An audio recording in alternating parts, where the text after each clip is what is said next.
Bab 1791. Nathan Clark terluka. Dapat dikatakan bahwa semua master berkumpul. Kekuatan saling bersaing. Lebih besar dari yang lain. Juga lebih tua dari yang lain. Kebanyakan dari mereka belum pernah didengar oleh dunia. Tapi setiap orang memiliki kekuatan yang menakutkan. Secara khusus, setengah dari peringkat langit bumi Neslandia ada di sini. Pikirkan betapa menakutkannya Raja Glaceon. Tapi di sini ada orang yang berperingkat di atasnya. Betapa mengerikannya mereka. Setengah jam berlalu. Semua hadirin telah tiba. Kompetisi akbar perekrutan murid akan segera dimulai. Orang yang akan diterima sebagai murid hanya ada Nana seorang. Ini jelas konspirasi samurai Pulau Leste. Konspirasi spesifiknya belum terungkap. Bakat Nana terlalu tinggi. Dikenal sebagai jenius. Yang muncul setelah ribuan tahun. Bahkan master peringkat langit Neslandia ingin membawanya pulang untuk melatihnya. Menjadikan kekuatan inti mereka di masa depan. Dengan menyebutkan Nana dalam surat undangan. Setengah dari peringkat langit Neslandia berdatangan. Aku ingin merekrut anak kecil ini.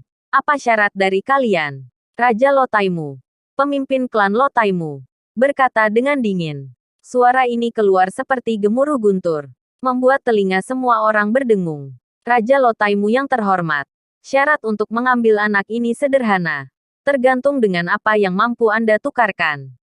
Juga berlaku untuk semua hadirin yang datang di sini.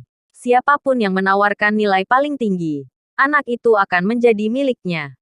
Petik 2. Dan kami jamin setelah menerima anak ini sebagai murid, dia bisa meninggalkan pulau ini dengan aman. Setelah mendengar penjelasan dari kelompok kekuatan ini, semua orang secara bertahap mengerti. Banyak orang merasa tenang. Beberapa dari mereka lebih lemah. Takut mereka akan langsung dirampok oleh yang lebih kuat setelah mendapatkan Nana. Namun dengan janji kekuatan Pulau Leste, mereka menjadi lebih tenang. Setelah mendapatkan Nana, mereka bisa pergi dengan selamat. Karena sejauh ini tidak ada yang tahu kekuatan dari penculik Nana. Tetapi pihak lawan memiliki semua informasi mereka. Semua orang yakin bahwa rahib Bully yang paling kuat sekalipun tidak dapat dengan mudah menantang kekuatan misterius ini. Oleh karena itu, setelah mendapatkan Nana, mereka membutuhkan jaminan keamanan. Dengan begitu, kompetisi perekrutan murid bisa dilakukan dengan adil. Setelah mereka menentukan aturannya, semua orang mulai memikirkan dengan apa mereka menukar Nana. Semua hadirin adalah tokoh-tokoh besar. Harta di tangan mereka pastilah sangat banyak. Kini tergantung pada siapa yang memiliki nilai paling tinggi. Kompetisi akan segera dimulai. Namun Nathan Clark dan yang lain belum menemukan di mana letak pulau itu. Terutama Raja Seon Barat dan yang lain mencarinya seperti orang gila. Nathan Clark gelisah seperti cacing kepanasan. Dalam waktu ini, banyak orang yang mencarinya. Misalnya, Kirana dan keluarga. Memintanya menyerahkan Nana dan berhenti membuat masalah. Prajurit Fradron juga mencarinya dan menanyakan apa yang terjadi. Dalam situasi seperti ini semakin banyak orang yang bertanya. Semakin membuat Nathan Clark jengkel. Jika masih ada orang provokatif seperti serigala hitam, Nathan Clark mungkin akan benar-benar membunuhnya. Namun, bala bantuan yang diminta naga langit sudah ada. Master dari Dewan Angkasa dan klan Seiryu sudah dalam perjalanan kemari. Mereka masih terus mengawasi Nathan Clark. Begitu ada gerakan, mereka akan bertindak lebih dulu untuk menghentikan Nathan Clark. Panik, keringat dingin bercucuran di dahi Nathan Clark. Betapa cemasnya perasaan dia. Mengetahui sedikit petunjuk namun tidak bisa ditemukan.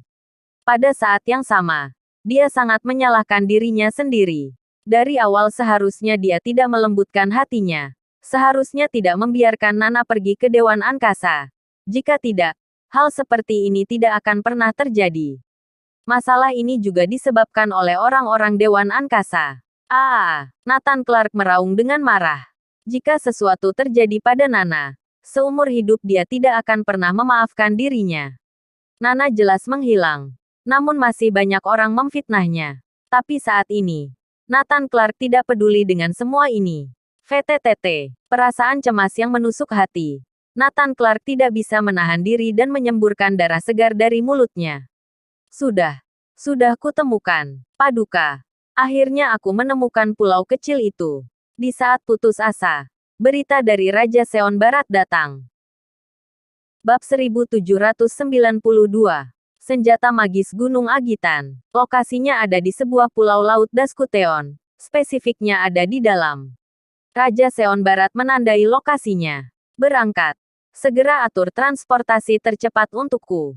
Nathan Clark berharap dia bisa langsung terbang ke sana. Hanya saja kekuatannya belum mencapai level itu. Segera. Raja Seon Barat mengatur agar jet tempur supersonik membawa Nathan Clark ke pulau kecil di Laut Daskuteon. Begitu Nathan Clark bergerak, naga langit dan yang lain langsung waspada. Cepat cari tahu kemana Nathan Clark pergi. Ayo ikuti. Selain itu, beritahu bala bantuan dari Dewan Angkasa dan klan Seiryu untuk mengikuti kami.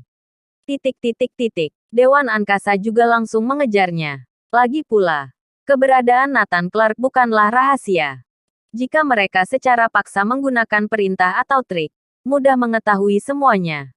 Nathan Clark ada di depan dan mereka di belakang. Nathan Clark hanya memiliki satu keinginan, untuk mencapai pulau dengan cepat dan menyelamatkan Nana. Di pulau kecil, kompetisi untuk perekrutan murid dimulai. Klan-klan dan kekuatan lain, semua menampilkan benda-benda berharga satu per satu. Benda berhargaku adalah sebuah jurus tingkat tinggi. Hartaku adalah keterampilan pertempuran tingkat atas. Jurus Jumantara. Setelah mendengar ini, semua orang tersentak. Bahkan jurus ini pun dikeluarkan. Terlalu menakutkan. Benda berhargaku adalah tombak dewa. Melihat tombak dewa yang mengkilap, semua orang kembali terkejut. Tombak dewa ditempa dari besi meteorit. Diklaim mampu menembus segala sesuatu. Siapapun yang memilikinya pasti akan bertambah kuat. Benda yang aku berikan adalah beberapa harta yang tak ternilai. Kemudian klan besar mulai mengungkapkan harta mereka satu demi satu. Setiap benda sangat berharga. Suara terkejut tidak ada habis-habisnya. Namun para samurai Pulau Leste tampak tenang. Jelas tidak satu pun dari benda-benda ini yang mereka inginkan. Sepertinya orang yang benar-benar kuat belum beraksi. Puluhan kekuatan dari daerah sekitar Neslandia pun menunjukkan kartu mereka satu per satu. Kompetisi perekrutan murid secara bertahap mencapai klimaks. Nilai harta mereka juga semakin besar. Semua yang dikeluarkan adalah harta yang menggegerkan.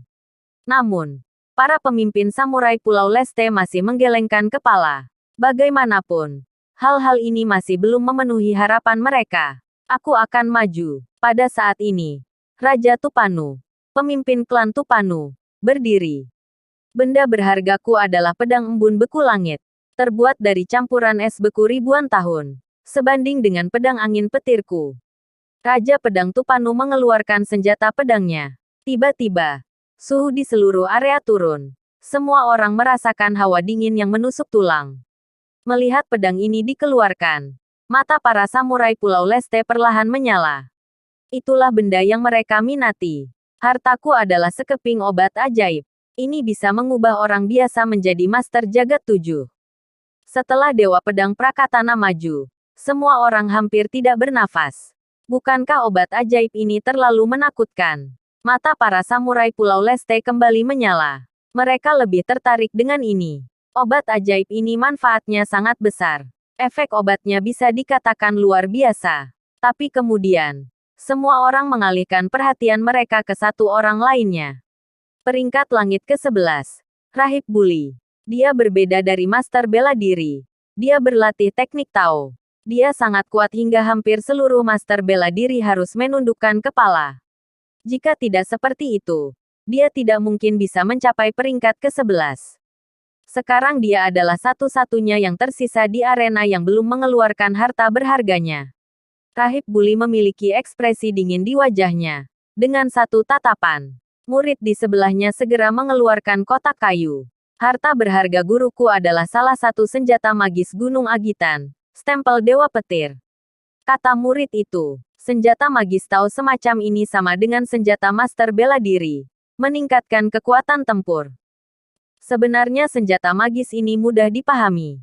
Di kehidupan orang biasa pun ada. Misalnya, orang tua suka pergi ke kuil Tao untuk berdoa memohon sesuatu.